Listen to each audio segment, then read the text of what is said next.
أعزائي المتابعين، فيديو جديد وتأليف جديد من العيار التقيل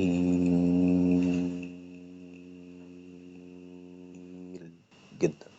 تأليف جديد من العيار التقيل جدا يا أعزائي المتابعين، وأغنية حزينة جديدة من العيار التقيل أوي أوي أوي. أغنية حزينة جديدة بعنوان نيران الفراق. عنوان الأغنية حزينة جميل جدا، وفكرته جاتلي يعني في وقت جميل جدا. يعني أنا كنت في الوقت ده بطبخ واتلسعت من نار البوتاجاز. فنار البوتاجاز دي لما لسعتني علمتني يعني إن أنا في حاجات كتير زعلتني وقتها، وخلتني يعني بمعنى أصح يجيلي فكرة عنوان الأغنية الحزينة دي، نيران الفراق.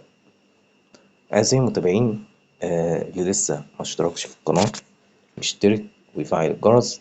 والفيديو ده فيديو عايزين نوصله لمشاهدات عالية جدا، فيا ريت يا أعزائي المتابعين يعني ما تبخلوش علينا وتشتركوا في القناة عشان نوصل 1,000,000 مشترك، واهتموا بالفيديو واعملوا له اكسبلور.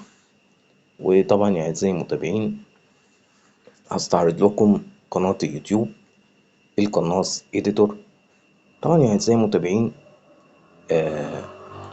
احنا من فترة كنا نزلنا فيديو كده عن أغنية حزينة بعنوان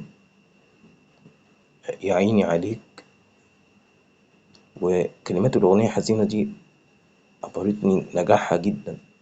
أنا حتى بصوا وصلنا ل343 مشاهدة في كلمات الأغنية الحزينة يا عيني عليك، والفيديو بتاع الأغنية الحزينة نيران الفراق عايزين نوصلها ل2000 مشاهدة.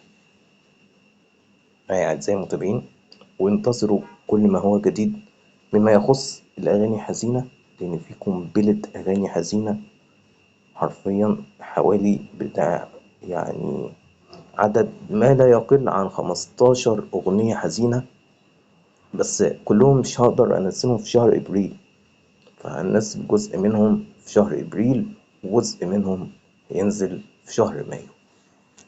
طبعا يا أعزائي المتابعين، يا ريت يعني تهتموا بالقناة أكتر علشان نقدر نوصل ل1,000,000 مشترك. قولوا رأيكم بكل صراحة في التأليف، وعرفوني إذا كان في أخطاء كتابية، إذا كان كلمات أغنية حزينة غير مناسبة. اللي بيسأل عن القصص، فإحنا كنا منزلنا حلقة رقم 9 قصة عباس المتهم الهارب الجزء التاني، وأنا سجلت فيديو بتاع حلقة رقم 10، بس هنزله بعدين لأن في عدد كبير جدا من الأغاني حزينة اللي مألفينها لازم تنزل وبأسرع وجه ممكن، بأسرع وقت، لأن احنا الفترة الجاية داخلين على أزمة امتحانات، والأزمة دي هتتسبب في تعطل العمل بالقناة لمدة أسبوع على الأقل.